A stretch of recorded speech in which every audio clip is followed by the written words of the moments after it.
उद्देश्य। इस पाठ के अंत में आप निम्नलिखित सीखने में सक्षम हो जाएंगे। औसत की सीमा को समझ पाएंगे। परिक्षेपण मापों की आवश्यकता के बारे में जान पाएंगे। परिक्षेपण के परिकलन की विभिन्न विधियां जान पाएंगे।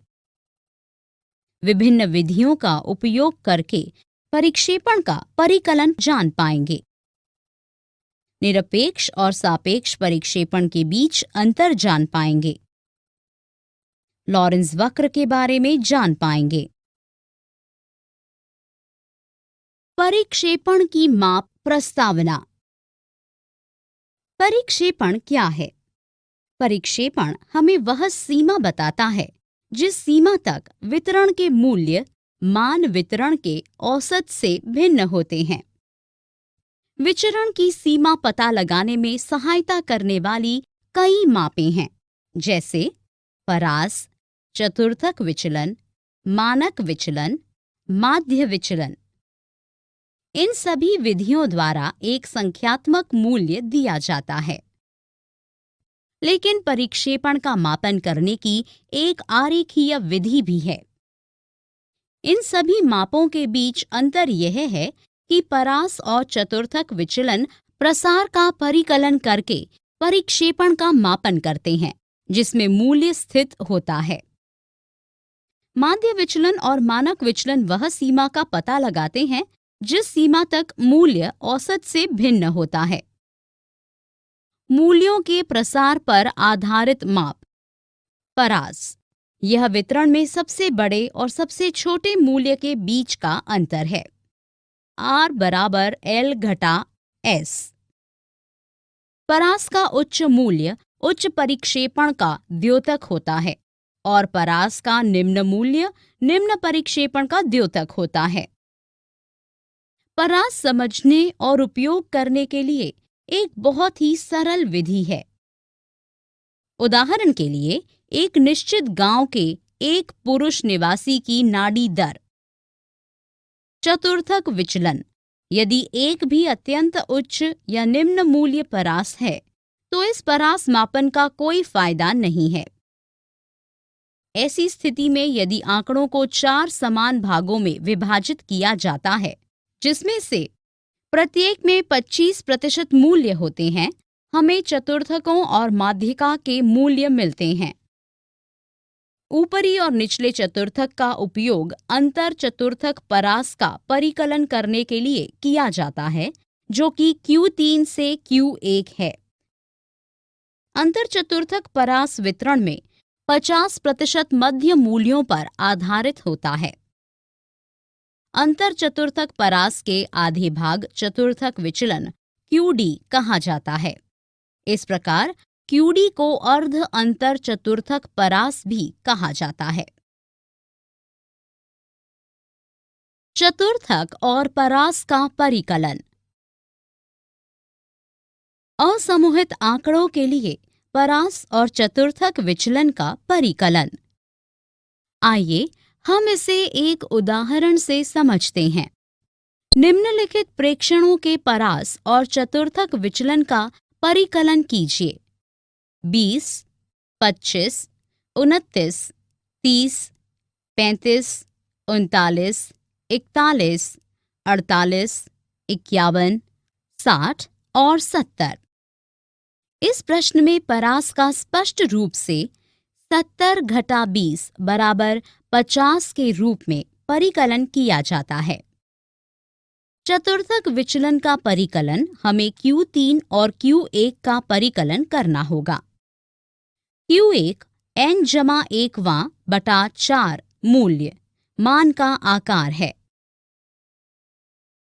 यहाँ n बराबर 11, इसलिए Q1 तीसरे मूल्य के आकार का होगा। फिर मूल्यों को आरोही क्रम में व्यवस्थित कीजिए और आप पाएंगे कि तीसरा मूल्य 29 है। इसी तरह Q3 बराबर 3 गुणा n/1वां बटा 4 मूल्य। 9वां मूल्य 51 होगा, इसलिए Q3 बराबर 51 होगा। QD बराबर Q3 घटा Q1 बटा 2 बराबर 51 घटा 29 बटा 2 बराबर 11। औसत से परिक्षेपण की माप। परास और चतुर्थक विचलन यह माप करने में मददगार नहीं होते हैं कि माप अपने औसत से कितने दूर है। दो मापें जो हमारी अपने औसत से मूल्य का विचलन का पता लगाने में मदद कर सकते हैं वह माध्य विचलन और मानक विचलन हैं। जैसा कि हम जानते हैं कि औसत एक केंद्रीय मूल्य है, यही कारण है कि कुछ विचलन धनात्मक और कुछ ऋणात्मक होते हैं। यदि वे जिस तरह से हैं उस तरह जोड़े जाते हैं तो योग कुछ भी प्रकट नहीं करता है। वास्तव में समांतर माध्य से विचलन का योग हमेशा शून्य होता है। माध्य विचलन। माध्य विचलन अपने औसत से मूल्यों के अंतर का समांतर माध्य है। उपयोग किया जाने वाला औसत या तो समांतर माध्य या मध्य का होता है। माध्य विचलन की परिकलन। असमूहित आंकड़ों के लिए समांतर माध्य के माध्यम से माध्य विचलन का परिकलन करने की विधियां। समांतर माध्य से माध्य विचलन का परिकलन करने की दो विधियां हैं। प्रत्यक्ष विधि। मूल्यों के औसत माध्य का परिकलन किया जाता है। फिर प्रत्येक मान और समांतर माध्य के बीच के अंतर का परिकलन किया जाता है। इन अंतरों के औसत माध्य को माध्य विचलन कहा जाता है। असमूहित आंकड़ों के लिए मध्यिका से माध्य विचलन। मध्यिका का परिकलन कीजिए। मध्यिका से निरपेक्ष विचलन का परिकलन कीजिए और उन्हें बहुलक के रूप में निरूपित कीजिए।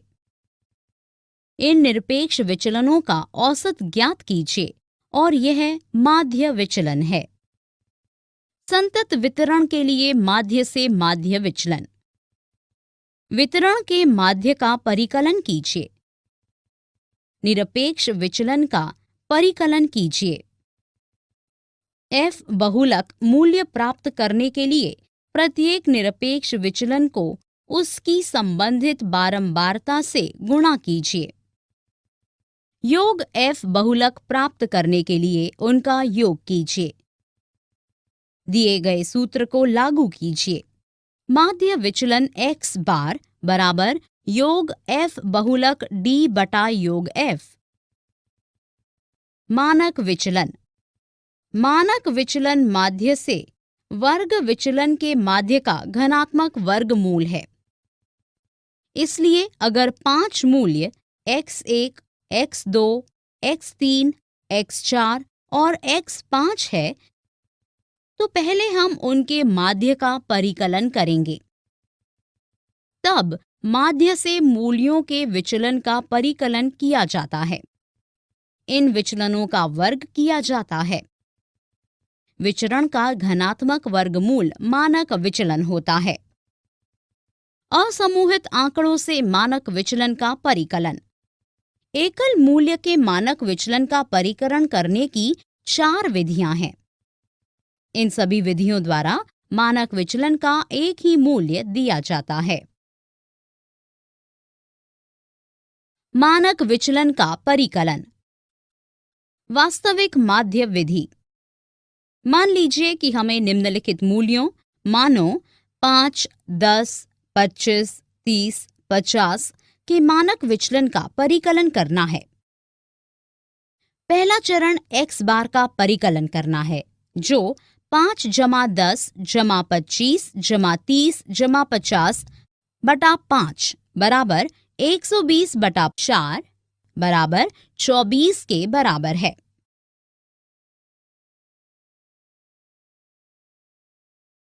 कल्पित माध्य विधि। कल्पित माध्य विधि आंकड़ों के समुच्चय के समांतर माध्य और मानक विचलन का परिकलन की विधि है। यह हाथ से सटीक मूल्यों का परिकलन करना सरल बनाती है। प्रत्यक्ष विधि। हम विचलन लिए बिना मूल्यों से सीधे मानक विचलन का परिकलन कर सकते हैं। सूत्र इस प्रकार है। मानक विचलन बराबर अंडर रूट योग x वर्ग बटा n घटा x वर्ग। पद विचलन विधि। यदि मूल्य एक सामान्य गुण से विभाज्य है तो उन्हें इस प्रकार विभाजित किया जा सकता है और परिणाम स्वरूप आने वाले मूल्यों के मानक विचलन का परिकलन किया जा सकता है। सूत्र इस प्रकार है। मानक विचलन बराबर अंडर रूट d डैश वर्ग बटा n गुणा c। संतत बारंबारता वितरण में मानक विचलन।